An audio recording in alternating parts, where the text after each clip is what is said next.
Observing safety precautions in a microbiology lab is important to reduce or eliminate the risk of accidental infection and to prevent potentially harmful microbes from leaving the laboratory. When you enter the lab, place coats, books, and other items you don't need in the specified locations. Your lab manual and lab supplies should be the only things on your lab bench. Never eat, drink, chew gum, apply cosmetics, or handle contact lenses in the lab. Do not nibble on your fingernails or pencils. Do not talk on your phone or text during lab. Learn the locations of the first aid kit, eye wash station, and fire extinguisher. Wash your hands with soap and water before you begin and after you complete your work, as well as before you leave the lab for any reason. Wash for at least 20 seconds. Wear protective clothing, preferably a lab coat. The lab coat should never be worn outside of the lab. Always wear shoes. Closed-toe shoes may be required in your lab. Tie long hair back to prevent it from contaminating your experiment or catching fire. Cover any scratches or open wounds on your hands with a clean bandage.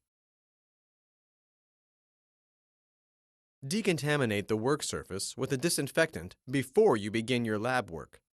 Gloves may be required for a specific experiment, or if your skin is broken or you have a rash. Gloves should be used once. Remove one glove by grasping the wrist and turning the glove inside out. Use the inside-out glove to grasp the other glove and remove it by turning it inside out. Discard used gloves in the biohazard bag. Remember to label all of your plates, tubes, and slides so you can identify their part of an experiment. Bacteria are transferred between culture media and slides using an inoculating loop. An inoculating loop is a nichrome wire held with an insulated handle. Before use, sterilize the loop by holding the entire wire in the hottest part of the flame. You can see the hottest part of the flame is at the edge where the wire quickly turned red.